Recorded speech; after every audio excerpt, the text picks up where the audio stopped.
Hello, আসসালামু আলাইকুম বন্ধুরা, সবাই কেমন আছো? ভালো আছো?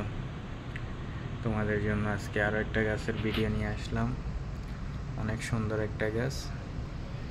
এটা সৌদি আমরা ঘরের ভিতরে রাখে, এই যে টেবিলের উপরে সাজায় রাখে, ঘরে বা অফিসের ভিতরে যে টেবিলের উপরে সাজায় রাখে।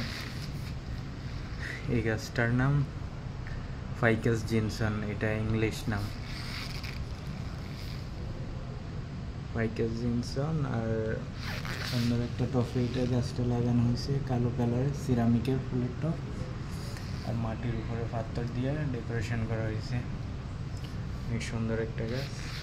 এটা একটা সৌদিয়ান লোকে অর্ডার করছে, ও অর্ডার করার পরে এই যে সিরামিকের টপটা লইছে, কইছে টপটাতে লাগাই দেওয়ার জন্য। তো আমি অনেক সুন্দর করে লাগাই দিছি আর পাথর দিয়ে দিছি, দেখতে অনেক সুন্দর দেখা যাইতেছে। সৌদিয়ানরা এগুলো ঘরের ভিতরে ডেকোরেশন করে সাজায় রাখে, টেবিলের উপরে বা অফিসের টেবিলের উপরে। অনেক সুন্দর গাছটা,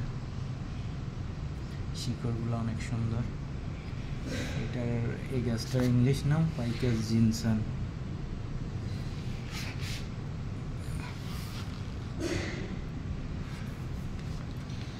এই পাথরগুলো অনেক দামি, এই পাথরগুলো তুরস্ক থেকে আসে। এই পাথরগুলোর নাম হচ্ছে যে গ্রানাইট কালার।